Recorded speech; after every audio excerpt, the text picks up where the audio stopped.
Thanks, Karine. On lowering prices, you said earlier that the actions the president has taken have worked. So is it your sense that when people were home for Thanksgiving, catching up with their family members, they were saying to each other, can you believe how much more affordable things have gotten?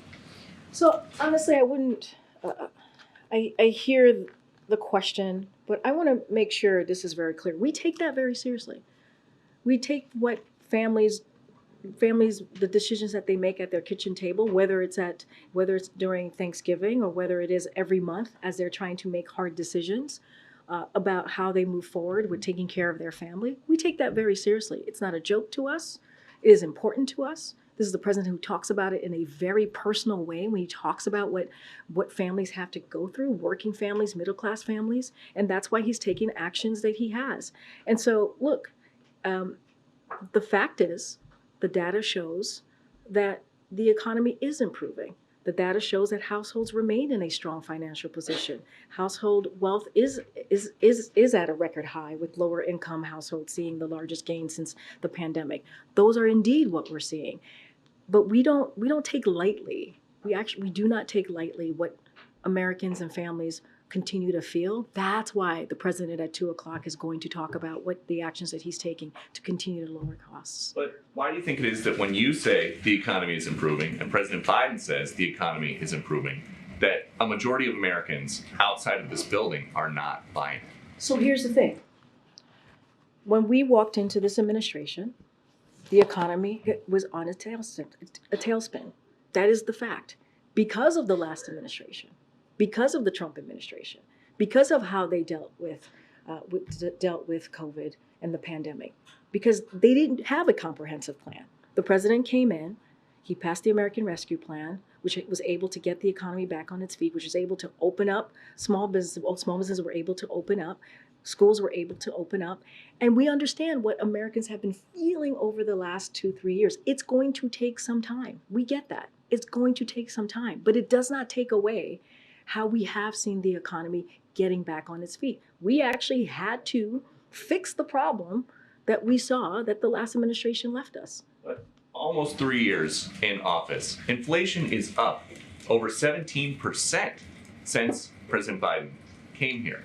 And you're saying that's still Trump's fault.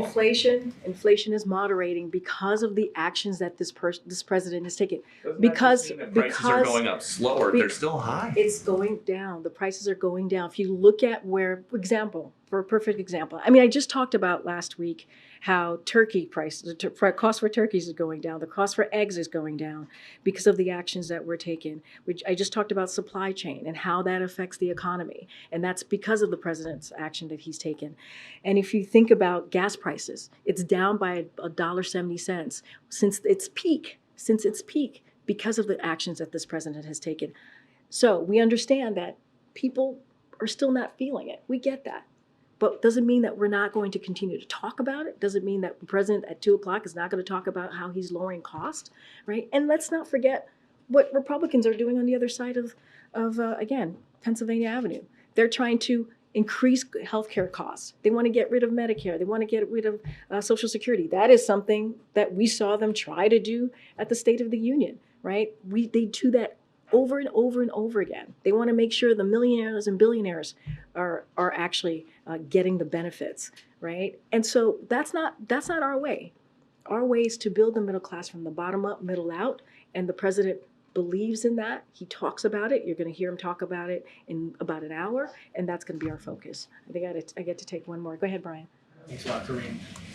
Has the president personally been involved today in these negotiations with the release of the hostages, this sticking point over having mothers released with their children? Has the president been personally involved today? So, as you heard from the admiral, the president certainly has been kept aware. He's put in a very much a personal focus on this, on these on the pause that we're seeing, the pause that obviously the first kind of deal of the pause is ending today. Now they're going to see another 2 days, as you heard from my colleague, and this is very personal for this president. He's been very much engaged. You've seen us read out conversations that he's had right, with leaders in the region, whether it's Egypt, Jordan, and others, obviously including the Prime Minister of Israel.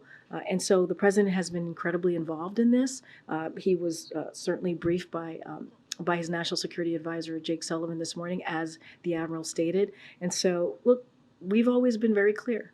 When it comes to American hostages being held, wrongfully detained, we take that very seriously. We want to make sure folks are going home to their families. That is important to this president. Families who are suffering, families who are wondering when their loved ones are coming home. And let's not forget getting that all-important humanitarian aid into Gaza for the people of Gaza who need that. So that is going to be continue to be the focus of this president. All right, thanks everybody. Hopefully I'll see you on the road.